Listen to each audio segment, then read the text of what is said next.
Hi friends. Please subscribe and help me reach my first 1,000 subscribers. Thank you. I hope you enjoy this story. Let us go.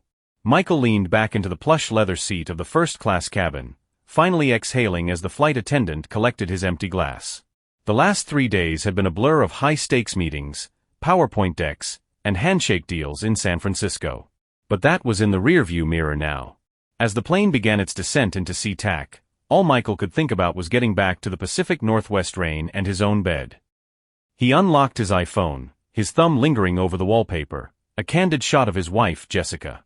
She was laughing in the photo, her chestnut hair cascading over her shoulders, her eyes lit up with that warmth he anchored his life to. Their 5th anniversary was just 48 hours away, and Michael had gone all out. He'd booked a luxury cabin at the Salish Lodge overlooking the falls and had already put a deposit down on a sapphire necklace she'd been eyeing for months.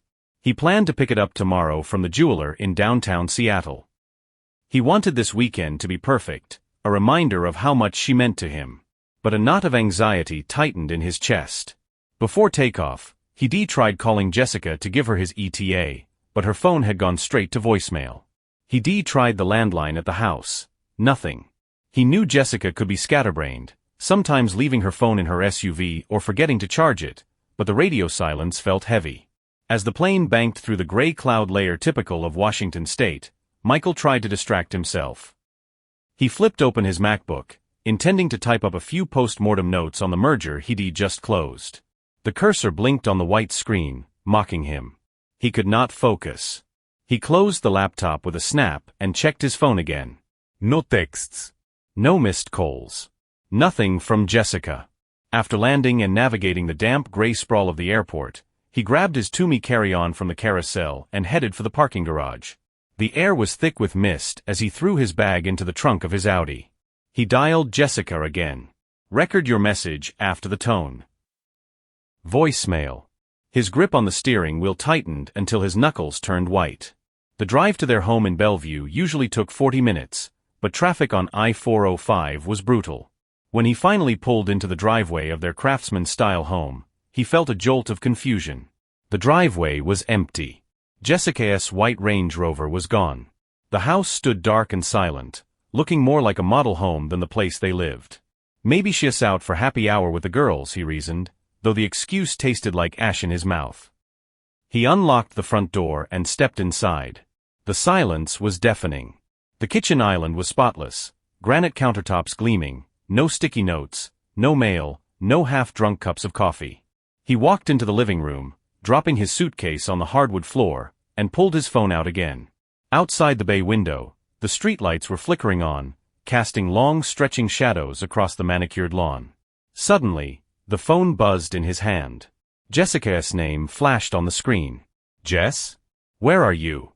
He asked, the tension leaving his shoulders in a rush. Hey Michael, her voice sounded breezy, almost too light. Sorry I missed you earlier.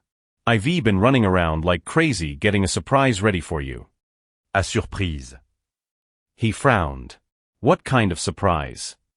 It's a little get-together. Some friends and I set it up. An early anniversary celebration, she explained. You do not mind, do you? Michael felt a strange disconnect. Jessica was usually the planner, the one who meticulously organized everything weeks in advance. A spontaneous party was not her style. It felt off. No, of course not, he lied, trying to keep his voice steady. Where is it? She rattled off an address. He did not recognize the street name, but he grabbed a pen from the counter and scribbled it down on the back of a utility bill. Dress casual, she added. Just relax, babe. You're going to love it. Before he could ask anything else, she hung up. No, I love you, no, drive safe. Just, see you there. Michael went upstairs, swapping his suit for a pair of dark jeans and a flannel shirt. He punched the address into Waze. His heart was hammering a frantic rhythm against his ribs, and he could not explain why. Jet lag? Paranoia?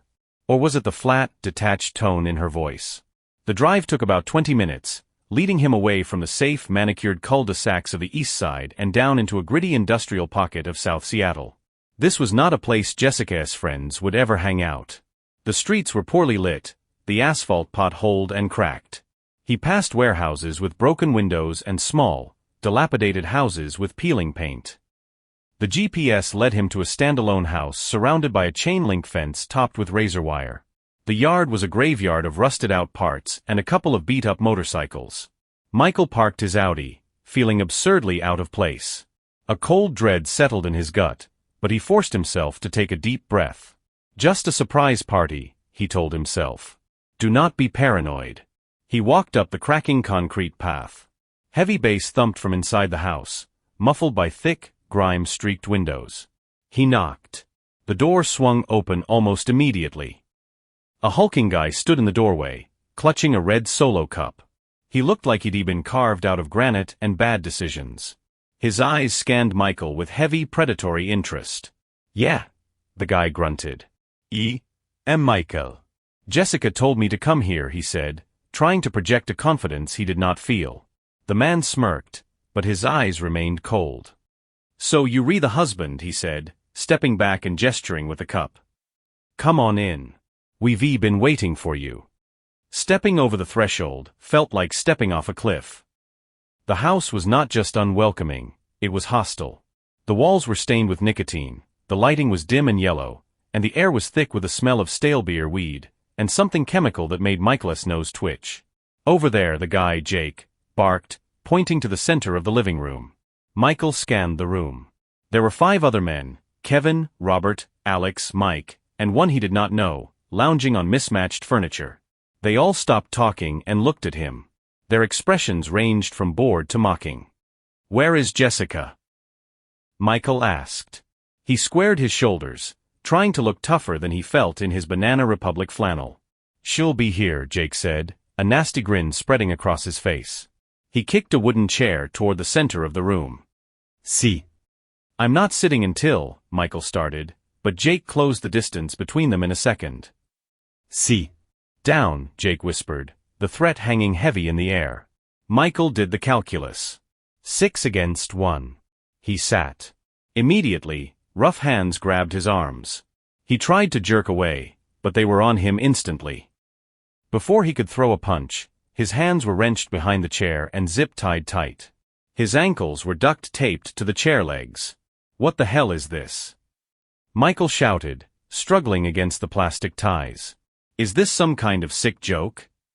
Chill out, bro, Alex laughed from the couch, cracking open a beer. Showtime's about to start. The bedroom door creaked open, and Jessica stepped out. The sight of her hit Michael like a physical blow.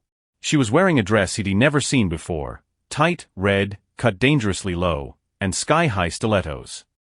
Her hair was teased up, her makeup heavy and dark.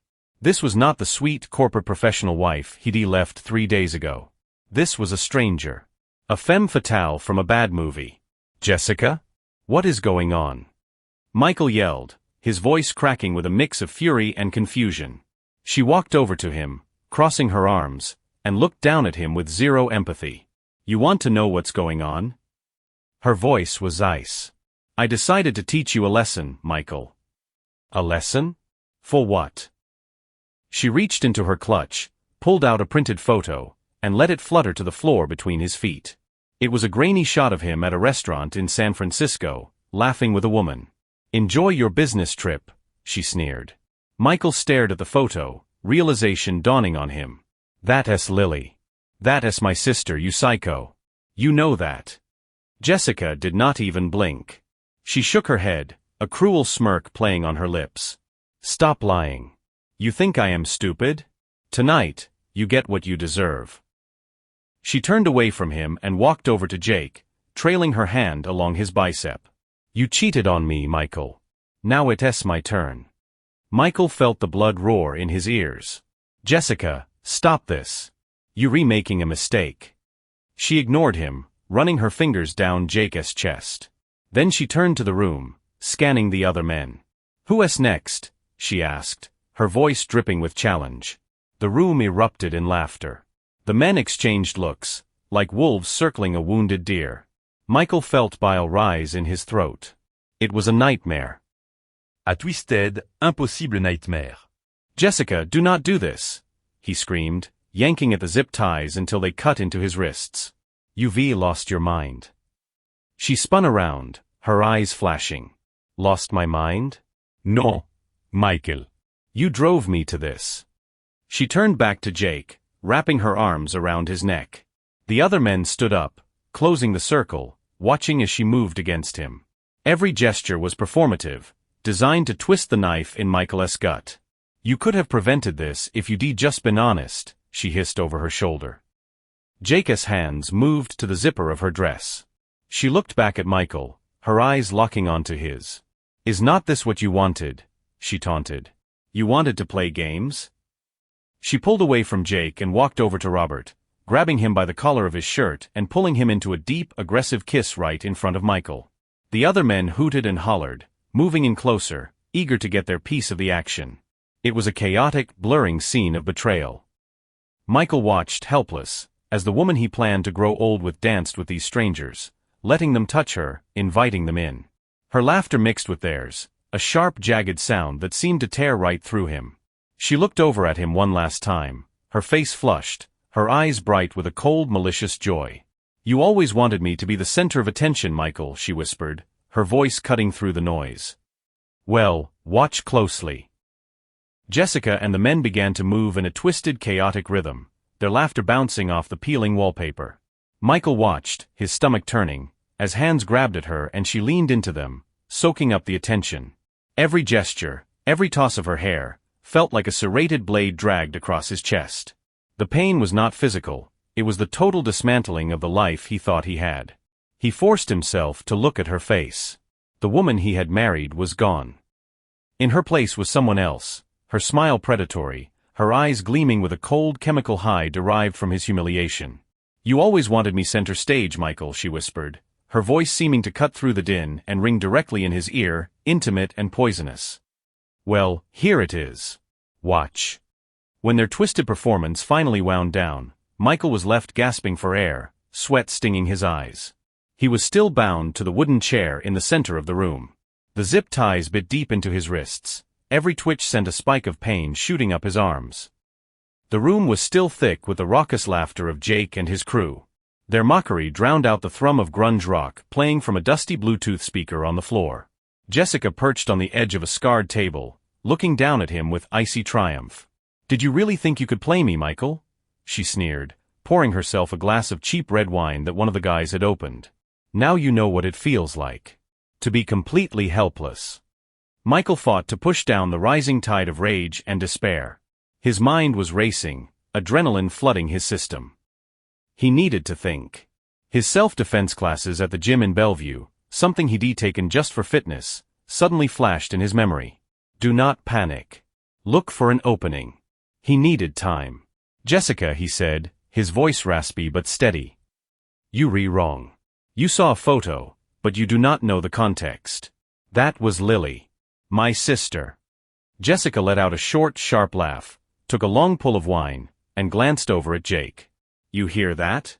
It's his sister. Classic excuse, right?" Jake laughed, a harsh barking sound that silenced the others. "Relax, Mikey. Sister, mistress. Does not matter. You already lost." The men exchanged glances, clearly gearing up for the next act of their little show. But Michael knew this was his only window. While their attention drifted, he began to work his wrists. He twisted his hands, creating friction against the plastic ties, searching for a weakness in the locking mechanism. Inch by inch, ignoring the skin peeling away, he maneuvered his thumbs. Jessica, noticing his silence, leaned in closer, the smell of wine on her breath. "Cat got your tongue," she whispered, her voice dripping with contempt. "Where's that big corporate confidence now?" Michael looked up at her, his eyes hard and focused. "You still do not understand what you're redoing, Jessica," he said, keeping the tremor out of his voice. "But you will." For a split second, confusion flickered across her face, but she masked it with a sneer and turned away, dismissing him. Over by the door, Jake and Kevin were arguing about something in low tones, while Alex and Mike were shoving each other over the last beer. No one was watching the man in the chair. With a final agonizing torque, Michael felt the cheap plastic of the zip tie snap. He kept his hands behind his back, flexing his fingers to bring the blood flow back. Then, in one fluid motion, he ripped the duct tape from his ankles. He exploded upwards. The first target was Alex, who was standing closest. Michael drove his elbow into the man's jaw with a sickening crunch, sending him crumbling to the linoleum. In the same breath, Michael grabbed the heavy wooden chair he'd been bound to and hurled it at Jake, catching the big man off guard and sending him stumbling backward. "What the hell?" Jake roared, scrambling to regain his footing. Kevin lunged at Michael, but Michael sidestepped the clumsy tackle. He snatched an empty beer bottle from the table and smashed it across Kevin's temple. Glass shattered, raining down on the floor as Kevin dropped like a stone next to Alex. Mike was faster than the others. He squared up, swinging a wild haymaker at Michael's head. "You think you're a hero?" Mike shouted. Michael ducked under the punch, pivoting his hips, and drove a fist deep into Mike's solar plexus.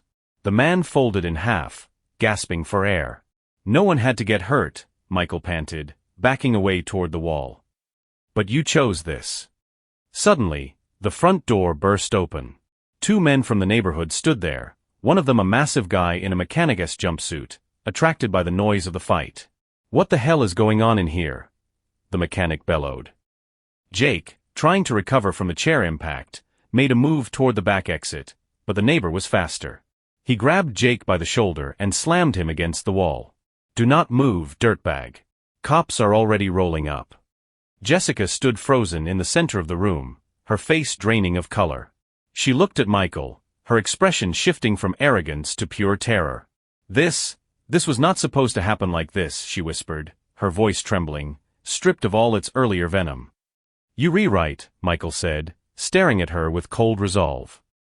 "But this is not the end, honey. It's just the start."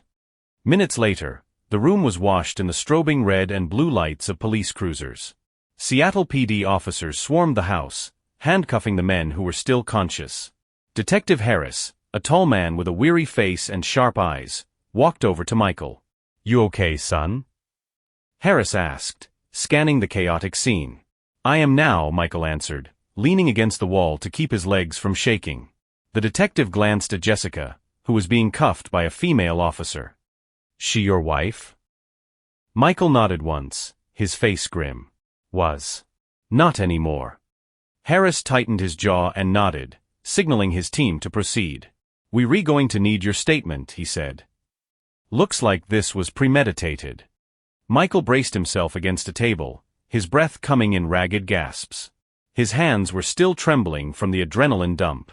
He looked around the room, shattered glass, overturned furniture, the moaning men on the floor. It was a tableau of violence, but for the first time in hours, he felt the air filling his lungs. "You sure you do not need a medic?" Harris asked again, stepping closer. "I'm fine," Michael said, though his voice sounded hollow to his own ears. Could I get some water?" An officer handed him a bottle, and Michael downed half of it in one go. The fog in his brain began to lift. "Walk me through it," Harris said, flipping open a notepad. "Start from the beginning." Michael took a breath and began to speak. He described Jessica's invitation to the party, the ambush, Jake's threats, and the zip ties. He recounted the humiliation, the show she had put on, and her belief that he had cheated. His voice wavered slightly when he spoke of her betrayal. Harris listened intently, scribbling shorthand, not interrupting. "And then," Michael finished, "I realized no one was coming to save me. I had to get out." Harris finished writing and looked over at the corner of the room. "We need to bag everything as evidence. Especially that phone and that," he said, pointing to a camcorder mounted on a tripod in the shadows. Michael followed his gaze, a fresh wave of nausea hitting him. "They were filming it?" he asked, disbelief coloring his tone. "Looks like it," Harris said grimly. "We'll pull the footage. It'll likely be the nail in the coffin for them." By now, officers were leading Jessica out to a patrol car. She looked disheveled and lost, trying to maintain a shred of dignity as she was marched past Michael. Her eyes locked onto his. "This is all your fault," she hissed, her voice thick with hate. "No, Jess," Michael replied quietly, his voice like steel. "This was your choice." She turned away, her face flushing red, and ducked into the back of the cruiser. Harris gave Michael a moment to collect himself before speaking again. "You got somewhere to stay tonight?" the detective asked. "You should not be here." "I'm going home," Michael said, though he was not sure how he'd handle the silence of that empty house. "One more thing," Harris added. "You want to press charges?"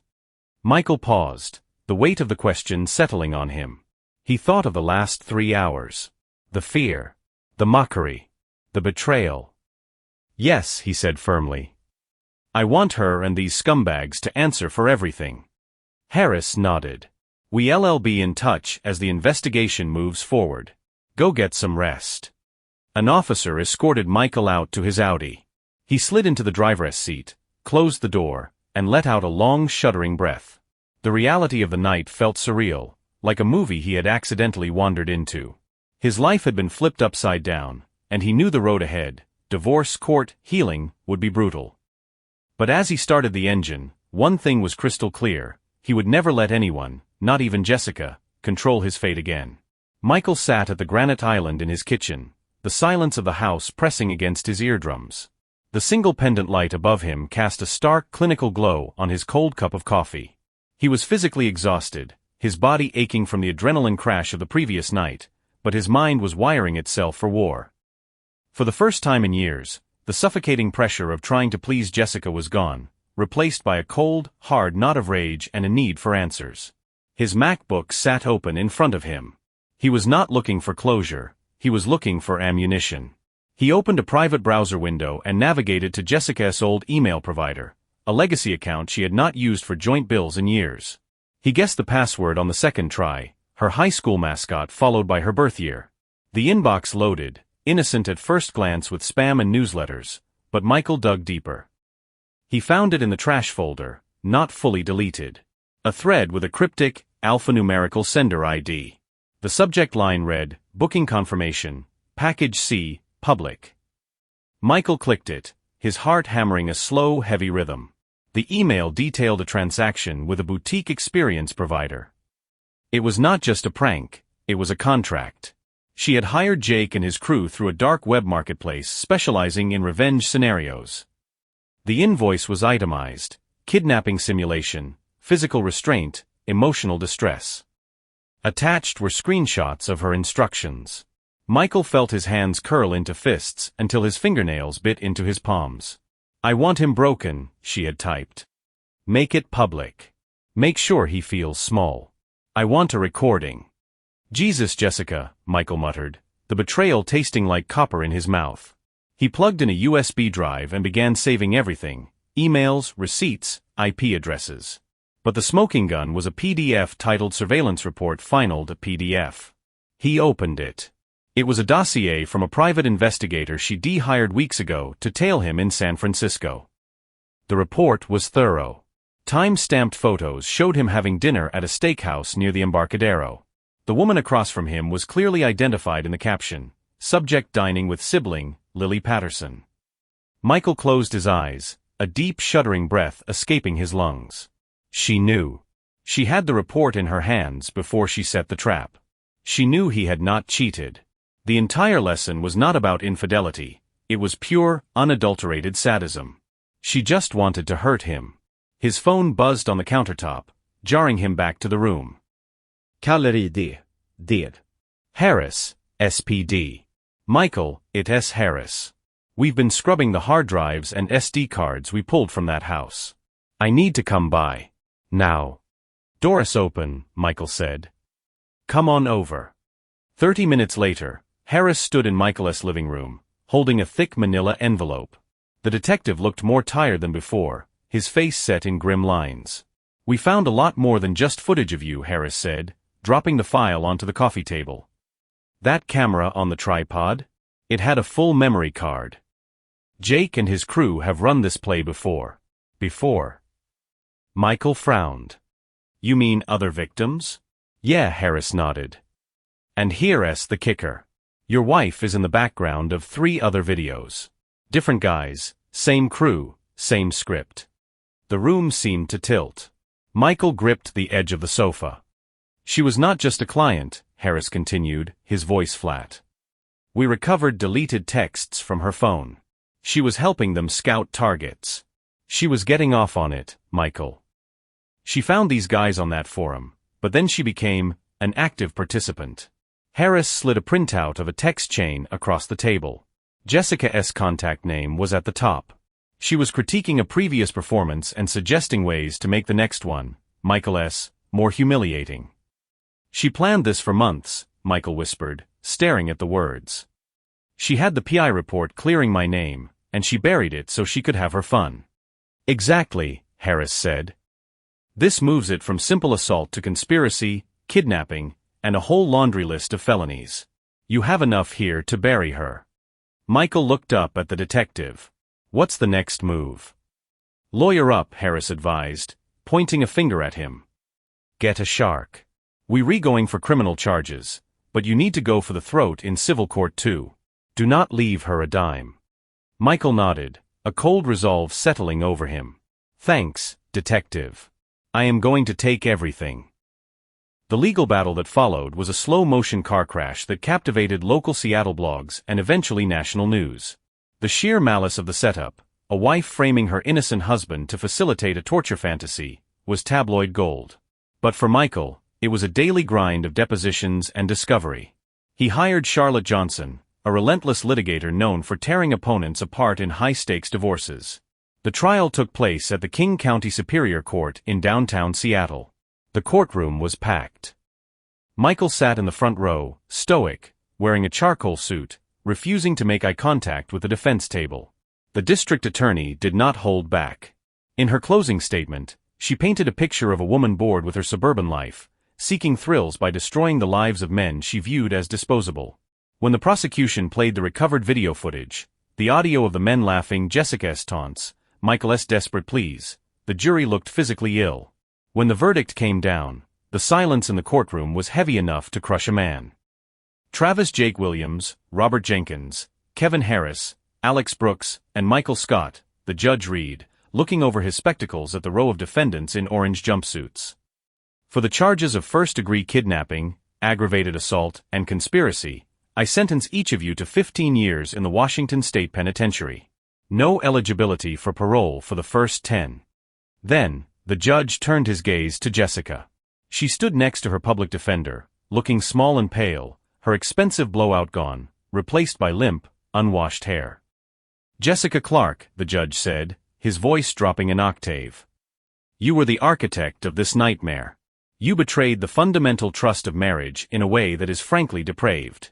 For conspiracy to commit kidnapping, extortion, and malicious injury, I sentence you to 10 years. You will serve a minimum of 7 before parole consideration. Jessica's head snapped back as if slapped. She opened her mouth to speak, but no sound came out. Furthermore, the judge continued, looking at the legal team representing the hosting site, the court awards punitive damages in the amount of $2 million, to be seized from the defendant's assets and the domain operators. This site is to be seized by the DOJ immediately. When the bailiffs moved in to cuff Jessica, Michael let out a breath he felt like he'd been holding for 6 months. It was not happiness, it was just the cessation of noise. A few weeks later, Michael sat in the corner office of his attorney, Charlotte Johnson, overlooking the gray expanse of Elliott Bay. She slid a check across the polished mahogany desk. The number on the cashier's check stirred a complicated mix of emotions in him. You earned this, Michael, Charlotte said, her tone professional but kind. This is not just compensation for what you went through. It's seed money. A chance to build something new. Thanks, he said, tucking the check into his leather portfolio. The money could not buy back the lost years or the innocence he'd lost in that warehouse, but it bought him the freedom to leave the past in the rearview mirror. Michael's home in Bellevue became his sanctuary. He went through the house with a ruthlessness that surprised him, purging everything that reminded him of Jessica. Photos, gifts, knickknacks, it all went into heavy-duty trash bags. He hired a crew to repaint the interior, covering the agreeable gray she had chosen with warmer, earthier tones. He needed to reclaim the space, to make it feel like his home, not theirs. But despite the cosmetic changes, the past had claws. Nightmares became a regular visitor. He'd wake up gasping, drenched in sweat, his mind replaying the feeling of zip ties biting into his wrists and the sound of mocking laughter. He started seeing Dr. Evans, a trauma specialist Charlotte had recommended. PTSD does not vanish overnight, Dr. Evans told him during one of their sessions in her quiet downtown office. But inch by inch, you reclaim your territory. You take the controls back. Michael took the advice to heart. He got back into the gym, hitting the weights harder than before, and resumed the Krav Maga classes that had saved his life that night. He also adopted a dog, a goofy, loyal golden retriever rescue he named Max, to fill the silence of the house with something other than memories. One evening, he was sitting on his back deck, watching the sunset bleed purple over the Olympic Mountains, when his phone buzzed. It was Detective Harris. "Michael, just wanted to let you know," the detective said. "The feds finished their sweep of that hosting site. Thanks to your testimony and the data we pulled, the domain is seized, and the operators are in custody. They say not hurt anyone else." That is good to hear," Michael replied, exhaling a breath he felt he'd been holding for a year. "Thanks for everything, Harris." He set the phone down and looked up at the sky. It was clear, the stars just beginning to prick through the twilight. For the first time, the weight on his shoulders felt manageable. Michael set his mug on the patio table and opened his MacBook. A spreadsheet glowed on the screen. Since leaving his corporate VP role, he de-pivoted to independent IT consulting. The remote work and flexible hours allowed him to focus on his recovery without the pressure of a 9-to-5 grind. His life was moving at a slower RPM now, but it felt right. Therapy was helping him reframe the trauma not as the end of his story, but as a chapter he had survived. Dr. Evans kept pushing him on one specific point, though: isolation was the enemy. Coming back from the gym one rainy Tuesday, Michael found a sticky note on his front door. It was from his neighbor across the street, Sarah, a kindergarten teacher who had moved in a few months ago. "Hey Michael, thanks so much for lending me that hedge trimmer. If you around tomorrow night, swing by for dinner. I am making lasagna. No pressure. Sarah." Michael stared at the note, the rain dampening the edges. His instinct was to retreat, to stay safe behind his reinforced door. Trusting people still felt like walking on broken glass. But he remembered Sarah's easy smile when they waved at the mailbox, and the friendly way she'd asked for the tool. He decided to take a leap. The next evening, he stood on her porch with a bottle of Washington Cabernet. Sarah opened the door wearing a comfortable flannel shirt and jeans, looking effortlessly normal. "Hey, you made it," she smiled, stepping back to let him in. The house smelled of garlic and roasting tomatoes. "Come on in." Dinner was surprisingly easy. Michael was shocked at how quickly his guard dropped. Sarah told funny, low-stakes stories about her students, and he found himself sharing anecdotes from his new consulting gigs. It was just human connection, stripped of drama and pretense, and it soothed a part of him he did not realize was still raw. Weeks turned into months, and Michael felt a new foundation settling under his feet. His house was no longer a museum of a failed marriage, it was a living space. He tended to the garden, built a small greenhouse for herbs, and even took up sketching. During a session, Dr. Evans asked him a question that stuck. "Michael, what makes you feel alive right now?" He thought about it. The answer was visceral. "Movement," he said. "When I'm training, running, working in the yard, or walking Max. Just keeping the body moving." Dr. Evans nodded. "Then keep moving. Find your rhythm." From that day on, Michael started running every morning around the neighborhood loops. It became a ritual, a meditation in motion. One morning, he bumped into Sarah at the local park, where she was throwing a ball for her lab mix. They ended up running a few miles together, finishing with coffees at a nearby stand. "You've got a good pace," she noted, looking at his Strava stats. "You should sign up for the Seattle Marathon." "Maybe one day," he laughed, wiping sweat from his forehead. Fall arrived, turning the leaves gold and crimson. One evening, scrolling through his email, Michael saw a message from his sister Lily. She was organizing a beach bonfire at Golden Gardens to celebrate her birthday and wanted him there. He agreed, actually looking forward to being around family. The wind off the Sound was brisk, but the fire was warm. Among Lily's friends was a woman named Claire, a graphic designer with an infectious laugh and an eye for detail. She struck up a conversation with him about the architecture of the beach house behind them, and Michael found himself engaged, genuinely interested. They talked for hours. Slowly, without the frantic rush of his past life, Michael felt the ice around his heart cracking. Claire was nothing like Jessica. She was grounded, artistic, and transparent. She did not want to control him, she just wanted to know him. A few nights later, Michael sat on his porch, a heavy wool blanket over his legs. Across the street, he could see Sarah playing tug-of-war with her dog in the yard. Max was snoozing at Michael's feet, twitching in his sleep. He thought about the road he'd traveled.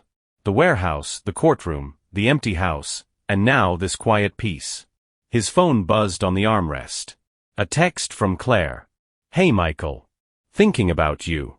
How's your night?" He typed back, a genuine smile touching his face. Better than ever. He knew there would still be hard days.